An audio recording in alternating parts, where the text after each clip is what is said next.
Hello and welcome to Pandora Astrology's monthly horoscope for April of 2023. We are the astrologers of Pandora Astrology. I'm Jamie Kale Miller. I'm in Berkeley, California. And I'm Julia Mijas, and I'm in San Francisco, California. Okay, let's take a look at what's happening in April. Libra, let's start with Ceres. Ceres is retrograde right now. She's traveling along through Virgo in your 12th house. She first went retrograde back in early February in your first house, which you might have felt very personally and might have had an impact on your health, your immunity, or your physical boundaries. But going retrograde back into the 12th house, her themes are going to shift somewhat. Now, Ceres is a goddess of the things that connect us to the physical world, our physical bodies, the food we put into them, the money we make to sustain them. And when she goes retrograde, those things can get a little bit dicey. We can find that things have sort of fallen apart with our health routines and the things that we do to maintain our longevity and or our diet or our finances. And so Ceres moving backwards into the 12th house, there are a couple of thoughts that I have about this.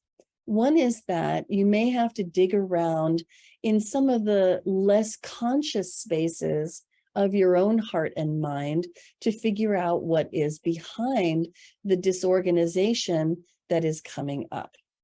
It may be tied to something that's like deeply set, that's emotional, like, for example, childhood experiences around money where your parents were in conflict about it, and you need to sort of re-examine whether you want to live out that conflict in your adult life, or, childhood experiences where you may have come away feeling like you don't bring a lot of value to the world. And it might be a good time to re-examine that stuff.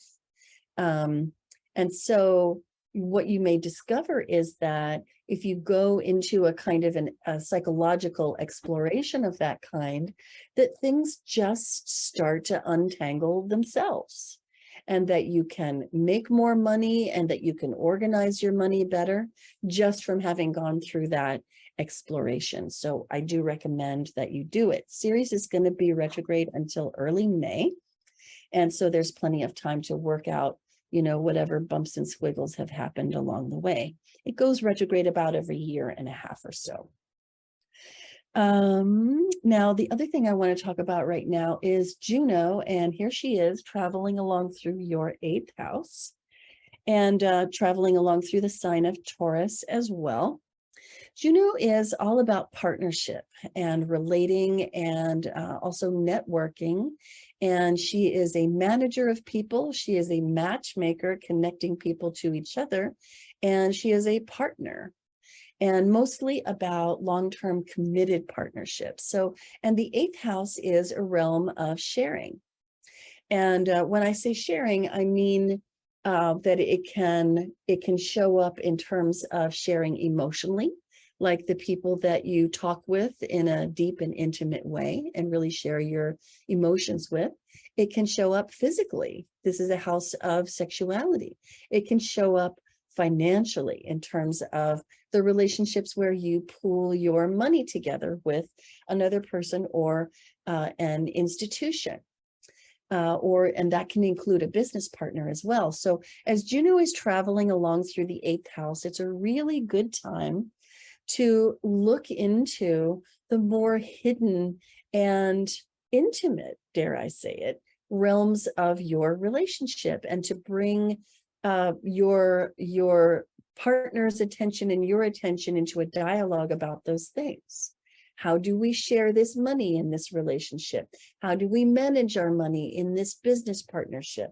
And how do we invest this relationship's money for our future? These are really great conversations to have while Juno is direct and fast traveling along through your 8th house. She's going to be here for the rest of the month, moving on into your 9th house on May 1st. And we'll talk about that when we get there. Hey, Julia, what is up with Mercury, Venus, and Mars for the Libras of the world? Well, a lot is going on with Mercury because Mercury will be back to the retrograde dance by the end of the month. But he starts off in your 7th house, the house that rules your relationship, where you might spend more time talking to your partner, communicating with your partner, or thinking a lot about your partner or the next partnership you want. By the 3rd, Mercury enters your 8th house. This is a money house. It's a house of research and investigation and mysteries.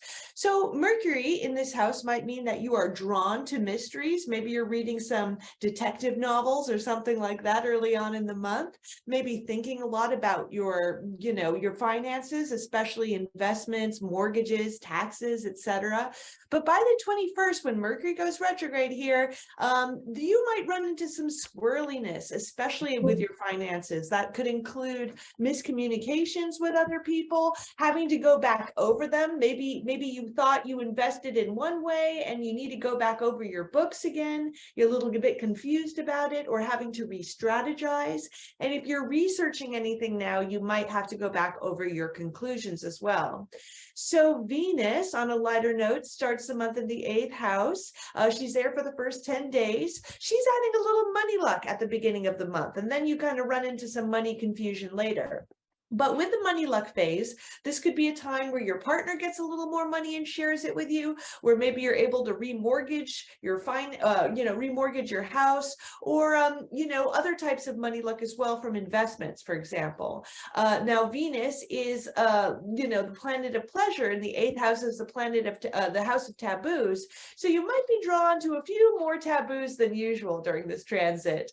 And by April 10th, Venus enters your 9th house. This is the house of adventure. It's a house of travel. If you can go on a trip at the end of the month, well, Mercury will be retrograde, so you might have to get to the airport a little bit early, but it will be an enjoyable trip, even if some of the itinerary goes up in the air with the retrograde.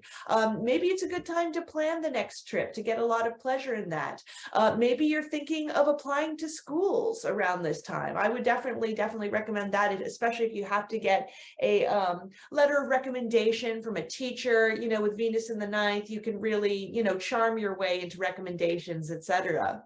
Then Mars, the planet that rules your energy levels, your drive, is in the 10th house all month. You're super motivated to work hard, very, very driven at your job and your life direction, which is a good thing. And that's definitely the higher manifestation of Mars in the 10th. Now, the 10th also represents your reputation. Mars here might mean that you get annoyed or frustrated or get into conflicts with other people, maybe around gossip, or maybe even around how other people are sort of how you're recognized by other people. The 10th house is also a house of authority figures, so you might not be seeing eye to eye with authority figures. Even though you're usually so nice and easy to get along with, Libra, your kind of anti-authoritarian side might come out this month. Definitely something to watch out for. Hi, Jamie here. Before we continue, I just want to take a quick moment to thank you for watching this video. And if you're enjoying this content, please consider becoming a patron on Patreon. Our lowest tier starts at just $5 a month and gives you early access to these monthly horoscope readings. Your support helps keep this content free. The link can be found in the description box below. Thanks again, and let's get back to the video. Well, I want to tell you about a couple of moons coming this month and a seasonal change, beginning with the full moon in Libra happening on April 5th. And when the full moon happens in your own sign, Libra, it can bring up a lot of strong emotions. It can bring up big emotions, which you might or might not be comfortable with, because Libra is so into being nice and being relatable and personable. You might feel like you have to clamp down on that a little bit just to kind of show up the way that you really like to, which is like kind and friendly. And this moon also is very much about nurture too. So you may want to be showing up, as that caring person. But there's a bit of a monkey wrench thrown into this moon because the moon opposes Sun, Chiron, and Jupiter right over here in Aries in your 7th house. And these 3 planets are like a bunch of rambunctious kids that are just a little bit too bouncy, maybe a little bit too enthusiastic, or potentially kind of irritable and grumpy.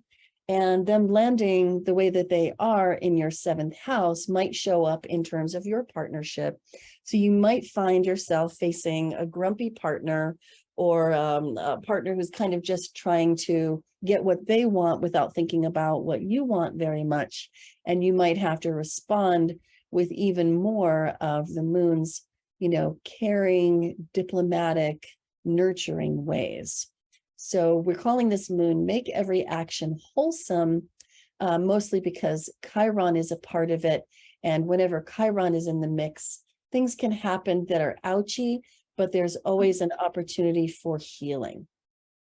Now, the second moon I want to tell you about is even more significant, although it carries some similar themes because there's a big Aries thing going on with this moon as well. So this is a new moon happening on April 19th, right here in your 7th house.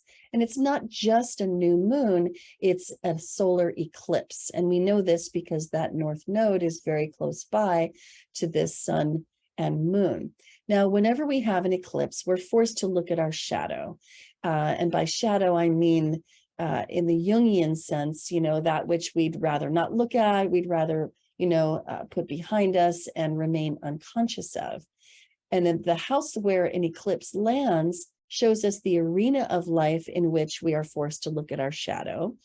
And then the fact whether it is a solar eclipse or a lunar eclipse shows us how we have to look at our shadow.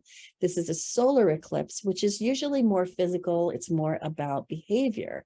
And so under this solar eclipse, to just kind of string these ideas together into a single thought, it's going to be really important for you to look to your behavior in your relationship and look to your reactions to your partner's behavior under this eclipse so that you don't accidentally display some behavior that is driven by unconscious forces that you'd prefer not to look at. And when we let ourselves be driven by our shadow material, as Jung would have put it, we find ourselves behaving badly, and it can be very damaging. This particular eclipse landing at the north node the way that it does can have repercussions lasting years into the future or even into future lives. And so this one's pretty important. We call it volcanic actions tempered by sympathy. And there are some wonderful influences that can help you to navigate this eclipse more smoothly. You can find out all about them on our monthly forecast page at our website, pandoraastrology.com, where we have posted both of the videos about this month's moons. So the last thing I want to tell you about is the seasonal change. Here we see Aries, the sun at the very end of Aries here on the 19th. It pops on over into Taurus right there on the 20th. And this is just an illustration of how this month, there's a lot of energy, a lot of emphasis here in your 7th house of partnership. And not just partnership, but the ways that you mirror your partner and your partner mirrors you, the ways that you dialogue together, and you might say like the structure of the relationship itself, the agreements that you have, whether that's a spouse or a long-term relationship or a business partner or even a bestie that you get a lot of mirroring from. So the emphasis is in that area. And then on the 20th, when the sun moves over into the 8th house, you can see that the moon goes there with it, and that there is a greater emphasis on the 8th house arena from this point onward in the month. Now, the 8th house, as you know, is the house of sexuality, death and rebirth, transformation and metamorphosis. I think of this house as the alchemical cauldron of change. And when it's very, very full like this, you can find yourself going through death and rebirth experiences, maybe having to grieve the loss of something that you were attached to, but which really isn't a fit for your life anymore. And maybe having to question why you were attached to that thing, and to ask yourself how your burden could be lightened by letting it go. When the sun moves in here, the sun brings with it the sunlight of your high quality attention, which is very nourishing. And anytime the sun is traveling through a given house, it spends 30 days doing that generally. And it's a really good time to attend to the themes of that house. So when the sun comes into the 8th house, put some high quality, nourishing attention on your relationship in its more intimate spaces. Go to your partner and say, hey, what's that thing that you've been trying to tell me and that you haven't gotten up the courage to tell me? Maybe I can listen with warmth and sympathy and feel with you through this thing that you're struggling with. It's also a really good time to put some high quality attention on your sex life. And it's only 30 days. So that's really, it's not going to be a big or deep transformation, but it can be a really wonderful time for improving your sex life and the feeling of intimacy that you have with your partner. And similarly, this being the house of shared finances, it's a really good time to put high quality attention on that stuff too, especially if you have a business partner. So this is a really good month for going deep and working out some stuff that's been living under the surface for a while. And that theme is going to extend into next month. If you love Pandora Astrology's free and informative horoscopes, please do hit that like button, subscribe to our channel, and share our horoscopes with your friends. We make these horoscopes for you for free. And if you appreciate it, supporting us on Patreon is the best way to show it. Share our horoscopes with your friends too. Have a beautiful April. And until next time, we'll see you around the cosmos. Bye-bye.